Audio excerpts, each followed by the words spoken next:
Hi everyone, Pastor Jason here once again.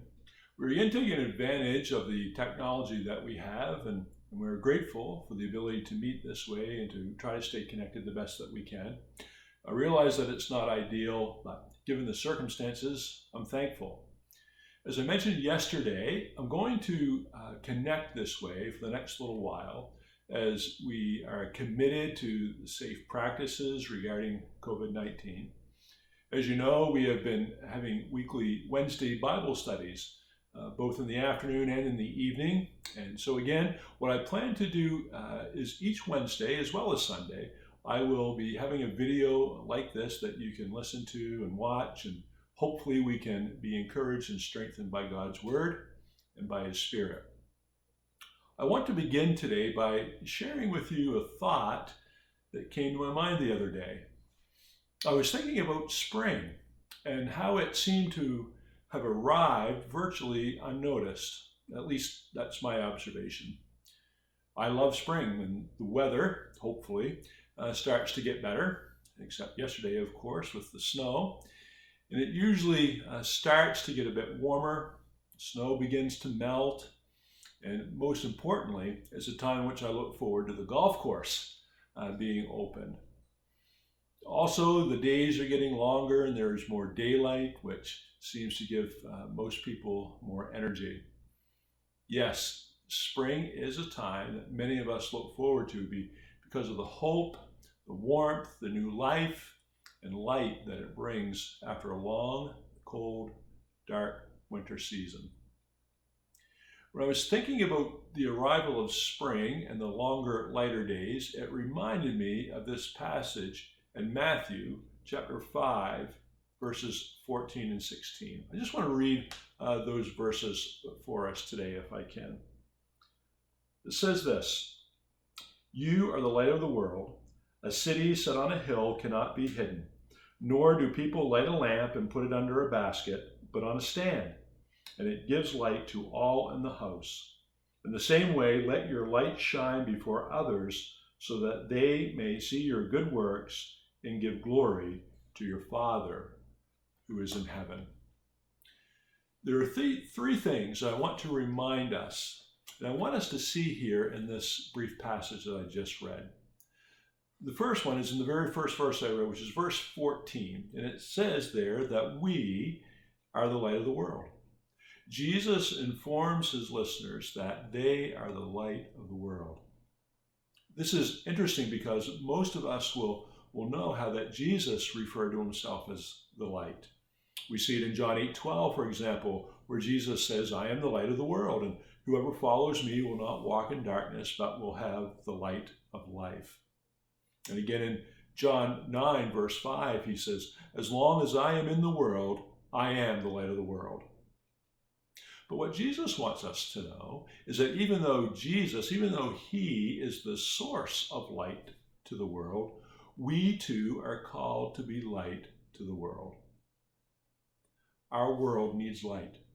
Light reveals what is unseen. It reveals what is hidden in darkness. And this world needs light, particularly in these days that we are in today. And so we need to be reminded that we are called to be light to the world, light to our family, our friends, our neighbors, and community. The call of the Christian and the Christian church is to be light. But it's not enough just to know that we are to be the light of the world. Our light is intended to shine before others. That's what light does. In other words, the gospel is revealed and given in the person and work of Jesus Christ is not to be just kept for ourselves. It is not just a personal and private thing.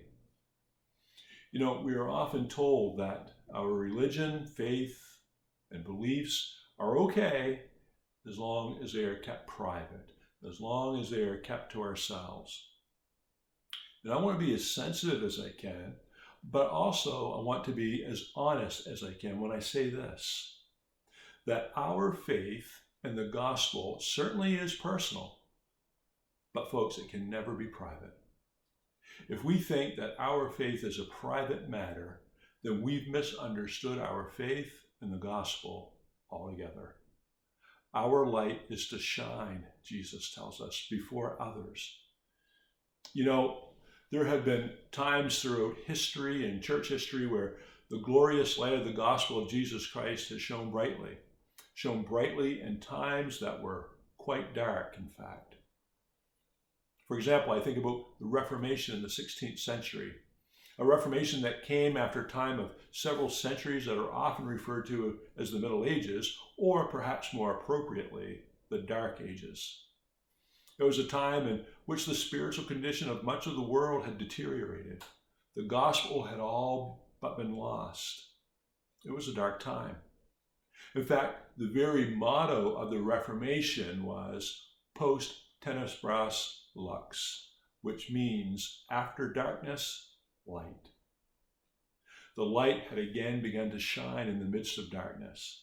We might be living in a dark time too, at least in some ways, but let's remember that not only does Jesus say that we are the light of the world, but that our light is to shine before others. Let's not be too dismayed about the times in which we live. I'm also reminded of the great preacher from London, England, Charles Spurgeon, who also lived and preached in what we might call a dark time. This was a time of great spiritual decline again in the Christian church. In fact, it has been referred to as the downgrade controversy, in which the church had begun to abandon some of Christianity's core doctrines and beliefs, which the church had believed and confessed historically. Spurgeon personally became involved in this controversy, pleading with the church to return to its historical roots and beliefs.